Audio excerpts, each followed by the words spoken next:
Anteriormente estábamos analizando un suceso que está ocurriendo hoy en día en medio de la cuarentena del coronavirus, que es los grupos sectaristas extremistas que están eludiendo, están confrontando a las autoridades, no obedecen a las leyes civiles, no obedecen a las autoridades porque se reúnen en forma clandestina en casas de eventos o en los templos, no usando máscaras, saludándose de abrazo y de beso. Una vida happy, happy, happy, happy, happy. Lo pasan chancho según ellos. Se creen dioses al respecto. Ahora vamos a ver dos capítulos. Vamos a tratar otros sinvergüenzas, que son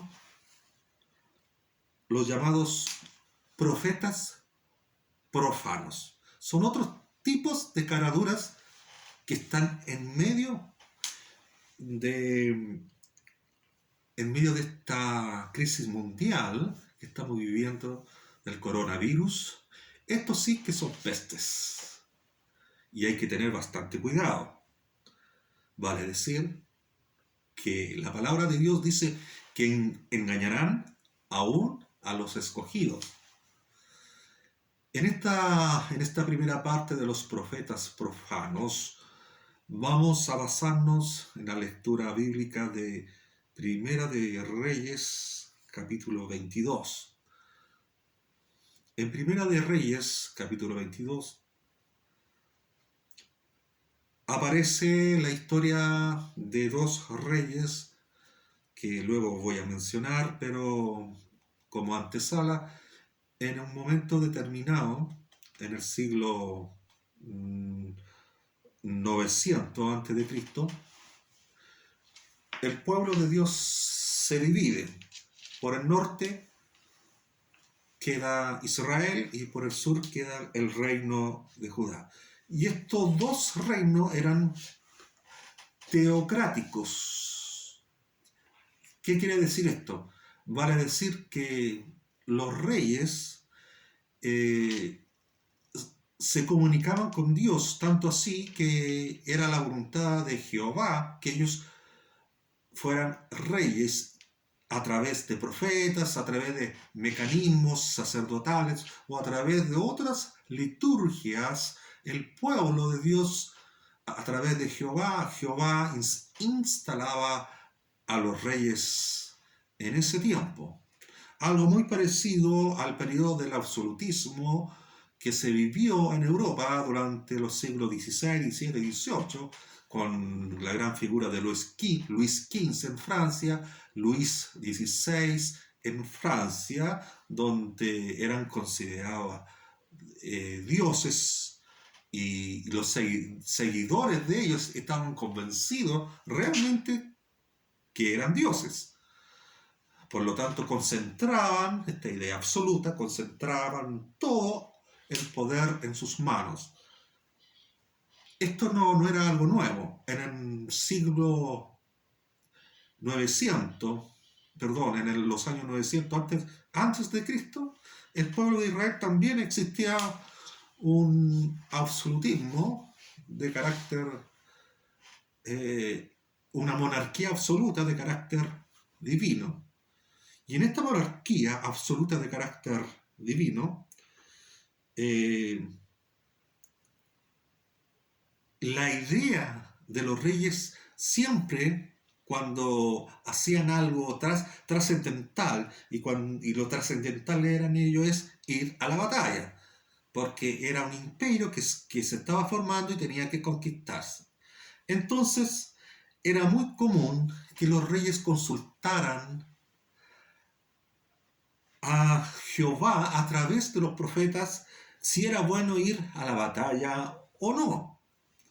En ese contexto, en Primera de Reyes, capítulo 22, existía el rey Acab por el norte, rey de Israel, y Josafat, rey de Judá. estos dos reyes se juntaron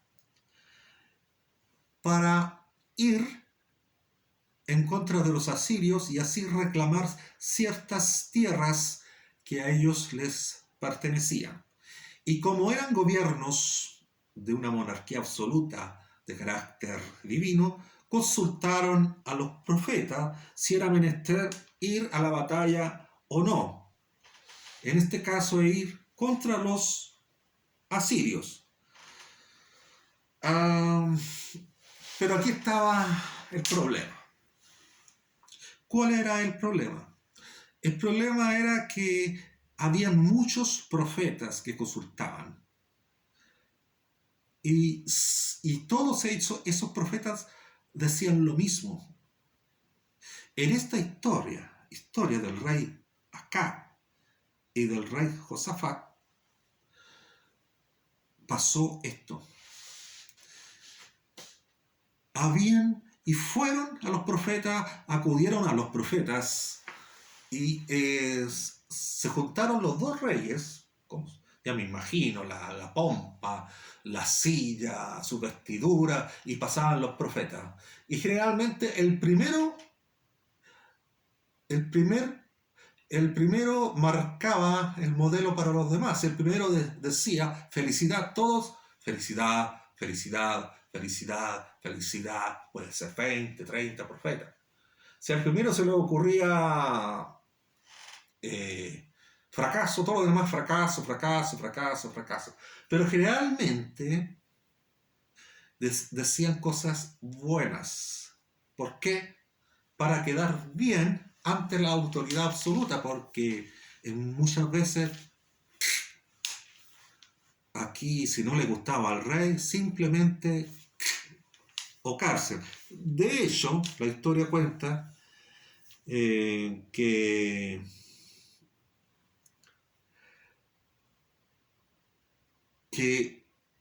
Acab le dijo a Josafat, ¿no habrá algún profeta? ¿No habrá algún profeta atípico? Porque todos dicen lo mismo, ¿te has fijado? Todos dicen lo mismo, que vamos a ir contra los sirios y Jehová va a entregar los enemigos en nuestras manos y vamos a vencer. Pero como que no estoy muy convencido. ¿Habrá algún profeta atípico que pueda decir lo contrario? Y aquí está el problema. Sabe que hoy en día existe lo mismo. Hoy en día, en medio de esta pandemia mundial, han surgido unos profetas profanos, autodenominados profetas, apóstoles, que dicen, incluso toman una onda radial que va en 2 o 5 minutos más, llaman a un enlace porque el profeta tanto va a decir tal cosa. Y generalmente todos dicen lo mismo, que dicen que la pandemia es un juicio de Dios y que va a traer consecuencias trágicas, que la pandemia es un juicio de Dios y que va a traer consecuencias muy trágicas. Esa es la idea central. Algunos lo adornan más, otros lo adornan de otra manera. Y es extraordinario ver la cantidad de profetas y apóstoles que se han levantado diciendo, Dios me habló, Jehová dice esto, que el coronavirus va a producir esto, y algunos son extremistas que han dicho que nos vamos a morir, todo el planeta va a morir. ¿Por qué? Porque se transmite por medio del aire, por el oxígeno, el aire. A través del aire se transmite el coronavirus, por lo tanto todos vamos a morir. O sea, todos los que le están dando aire y son recuperados y lo mandan para la casa en los hospitales, puta, se salvaron, esto es un cuevazo, o sea, es una misericordia de Dios respecto a eso. Acá hay muchas contradicciones, muchas contradicciones. ¿Sabe? Y lo bueno de todo esto, y tenemos que rescatar lo positivo de todo esto, que se está cumpliendo la palabra de Dios. Y la palabra de Dios dice que en los últimos tiempos, o sea, ahora, van a haber falsos profetas, falsos apóstoles que aún engañarán a sus escogidos. En el próximo capítulo vamos a ver y ahondar más respecto a esta idea de los profetas profanos. Profetas profanos. Dios te bendiga. Nos vemos.